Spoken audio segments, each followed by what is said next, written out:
Oh, hi there, everyone.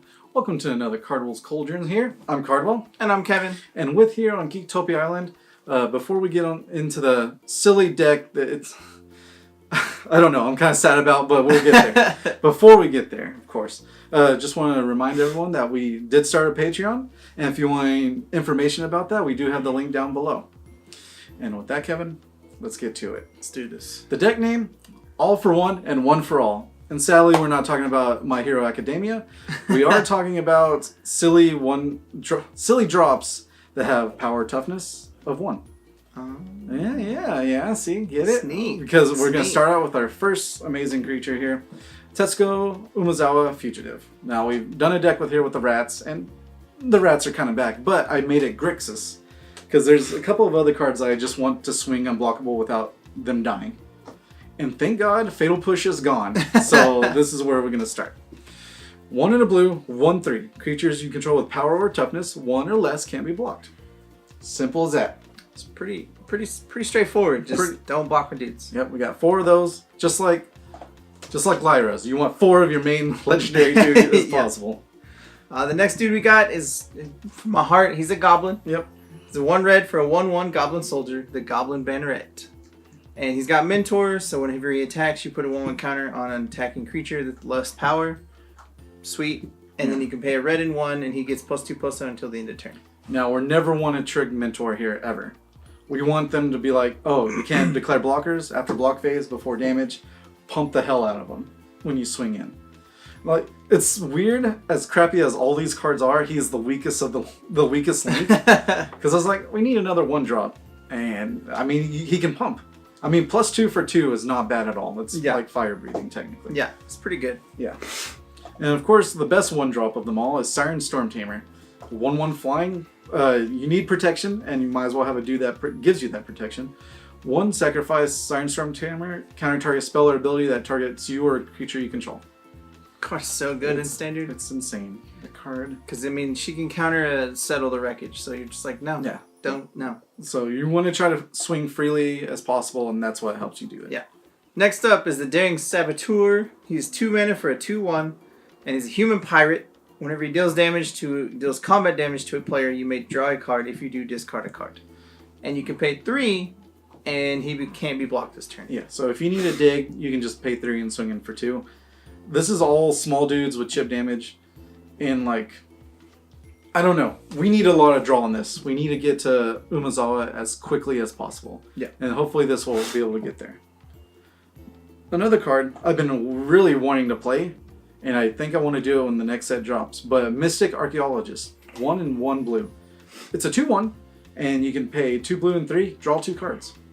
We have 1 of them in here. I just want to see if it works. Yeah, and because late game, you're just like, cool, into your turn, I'm going to gain some cards. Draw 2 cards. Thanks. You're not really losing out, just being like, draw some cards. Yep. And we got 10. We got 10 Rad Colonies. It's 1 in a black, 2/1. Rad Colony gets +1/+0 for each rat you control, so it always has a defensive 1. And a deck can have any number of cards named Rad Colony. Hence why we got 10. So you're just going to have a lot of little rats everywhere. Yep. And they're all unblockable because their their toughness is only ever 1. Yep. So it's really just kind of cute with that. If anything, you can still just have 1 swing into their big dudes and all that. It's pretty silly. And the final guy we got is Tilonalli's Summoner. He's 2 mana for a human shaman 1/1. He's got a sin, so you have to have 10 or more permanents and you get the city's blessing.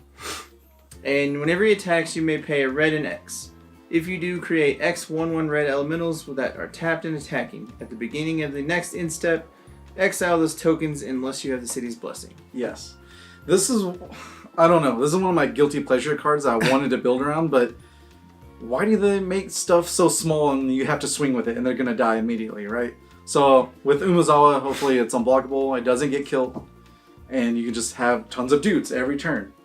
Because you're going to get City's Blessing, hopefully pretty quick. And all those dudes will be swinging. Yeah, and swinging and unblockable as well, because they're 1/1s. So you're just like, every turn, swing. It's pretty good. Just overwhelm them. So that's 28 creatures in the deck, because we just want to get there with dudes. Yeah, we're playing dudes. And spells, of course. Chart, of course. It's 1 in a blue, draw 2 cards, discard a card unless you attacked with a creature this turn. So hopefully it's either draw 2 or you loot. Yeah, this card is so strong. Like, Yeah. it's just so good. We got the negates, because you need them for the Board wipes, all that kind of stuff, which is just counter target non-creature spell for 2. Yeah. Awesome. Simple as that. The next one, Cosmotronic Wave. It is definitely one of the base. Is it limited like bombs that you can have? It deals 1 damage to each creature your opponent controls. Creatures your opponent's controls can't block this turn. So hopefully you can just get in there. So this is your other way to make it to where you can't be blocked if Yeah. you don't get an Umezawa. You're Yeah. just like, cool, your dude's no block. Swing. Brock. It's silly, it's horrible, it costs 4, but you can get in there and swing. Alright, so I'm not sure why Helm of the Host is here, so you gotta tell me. Rat Colony. Hopefully you can equip it to a rat, produce another rat, and just swing. Yeah. Alright, that's fair. Your rat's big. We only have 1 Helm of the Host, which it costs 4. It's the equipment. Beginning of your combats, on your turn, create a token that's a copy of equipped creature, except that token isn't legendary. If a equipped creature isn't legendary, that token gains haste. Oh wait, sorry. Equipped creature is legendary, period. That token gains haste. Yeah. I know some people, like, they just think it has to be legendary for it to gain haste, but no. It just literally has haste. Yeah. No matter what. But if it is a legendary dude, you make non-legendaries. Yeah, so you can just keep pumping out Umezawas constantly, so they can't, just kill the one that you have. Yeah. You can have unblockable forever. Forever. But yeah, that is essentially the deck.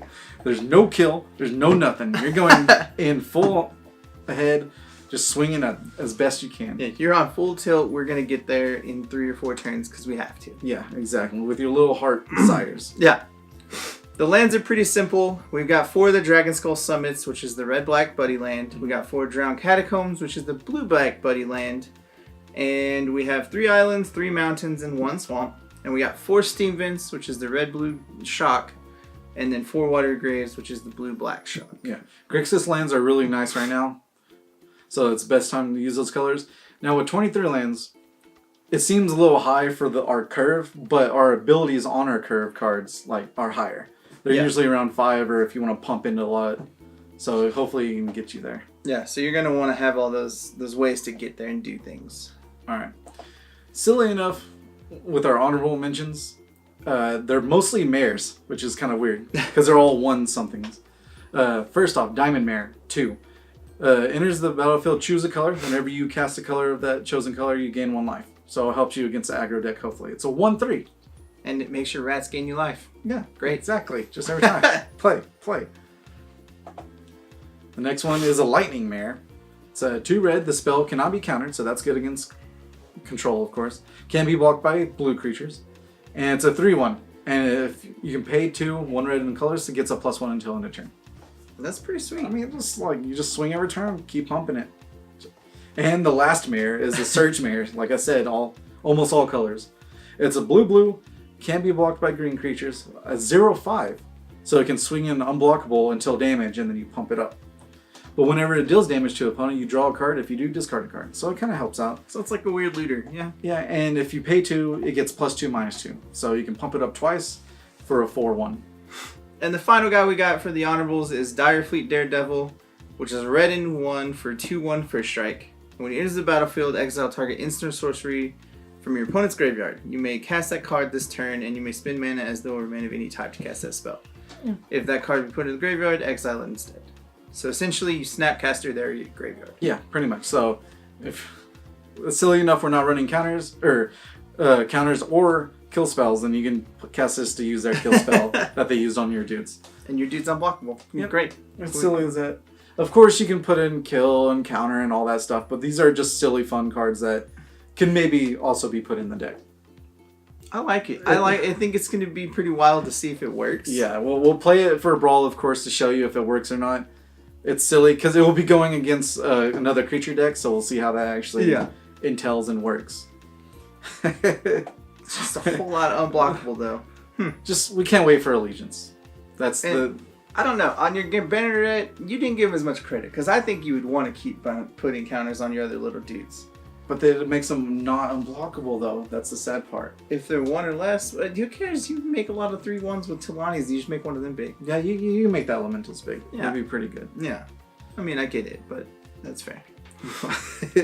Well, with that is the full 60, the full deck. Again, it's all for one and one for all. And hopefully you enjoyed your stay here at Geektopia Island. Goodbye. Also, guys, make sure you hit that like button, subscribe to our channel, and if you want to keep up to date on all of our future content, make sure you tap that bell. And go ahead and check us out on our streams. Don't forget to support us on Patreon. And thank you for staying here on the island. Later, guys. Bye.